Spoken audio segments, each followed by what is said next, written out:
गुड्डू अपनी मेहनत से पाई जमा करके एक घर खरीदने आता है। प्रॉपर्टी डीलर गुड्डू को एक घर दिखाता है जो उसे बहुत ही सस्ते दामों मिल रहा होता है। गुड्डू वो घर सस्ता होने की वजह से ख़रीद तो लेता है, लेकिन डीलर से पूछता है यहाँ इतना वीराना क्यों है। और डीलर उसे कहता है ये नई सोसाइटी बनी है जिसकी वजह से यहाँ पर इतना सन्नाटा है, तुम फिक्र मत करो। गुड्डू डीलर से चाबी लेकर घर के अंदर आ जाता है। गुड्डू को नींद बहुत आ रही होती है, इसलिए वो सीधा अपने बेडरूम में सोने के लिए आ जाता है। गुड्डू जैसे ही सोने के लिए लेटता है उसे बेचैनी सी महसूस होने लग जाती है। गुड्डू को ऐसा महसूस होता है जैसे उसके साथ इस रूम में कोई और भी मौजूद है। गुड्डू जैसे तैसे करके सो जाता है।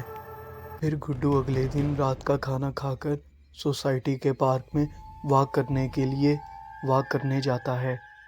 वॉक करते करते गुड्डू एकदम से रुक जाता है और सामने देखता है एक बहुत ही खौफनाक शक्ल वाला भूत उसे देख रहा होता है। इतना खौफनाक भूत देखकर गुड्डू बहुत डर जाता है। गुड्डू वहां से घर वापस जाने के लिए बहुत तेज भागता है।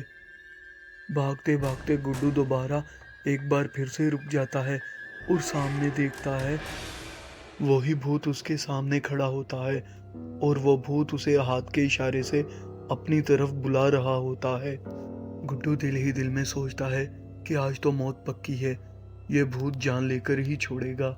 लेकिन गुड्डू हार नहीं मानता और बहुत मुश्किलों से वहां से भाग निकलता है। गुड्डू बहुत डरा सहमा अपने घर बैठा भूत के बारे में ही सोच रहा होता है कि ये भूत मेरे पीछे हाथ धोकर क्यों पड़ा है। कि तभी गुड्डू को आवाज आती है, बहुत जल्दी घर आ गए, थक गए थे क्या वॉक करते करते। गुड्डू इधर उधर देखता है लेकिन गुड्डू को कोई नजर नहीं आता। गुड्डू डर के मारे वहीं बेहोश हो जाता है। जब गुड्डू को होश आता है तो वो सीधा डीलर के पास जाता है जिस डीलर से उसने घर खरीदा होता है, और वो डीलर को जाकर कहता है तुमने मुझे कैसा घर दिया है। इस घर और सोसाइटी में तो बहुत ही खौफनाक भूतों का साया है, मैं अब इस घर में नहीं रहूँगा, तुम मेरे पैसे मुझे वापस करो और अपना घर अपने पास रखो। ये सब सुनकर डीलर गुड्डू से कहता है, अरे गुड्डू भैया, ये तुम किस ज़माने में जी रहे हो, आज के दौर में कोई भूत वूत नहीं होते। तुम्हें अकेला देखकर ज़रूर तुम्हारे साथ किसी ने मजाक किया है। तुम्हें इतने सस्ते में और कोई ऐसा घर नहीं मिलेगा।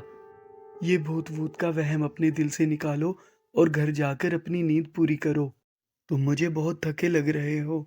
डीलर की बातें सुनकर गुड्डू खुद को यकीन दिलाता है कि ज़रूर मेरे साथ किसी ने मजाक किया है, और वो वहाँ से घर के लिए निकल जाता है।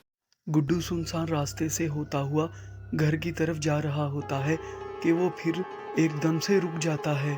सामने वही भूत पेड़ के पीछे से उसे देख रहा होता है।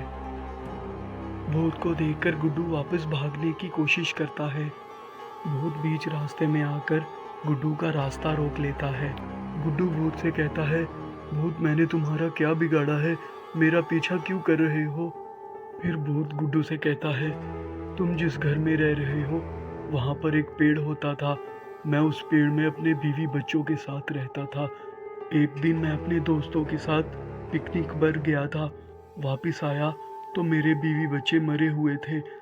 तुम लोगों ने पेड़ काटकर मेरे बीवी बच्चों को मार डाला, अब मैं तुम में से किसी को भी नहीं छोड़ूंगा।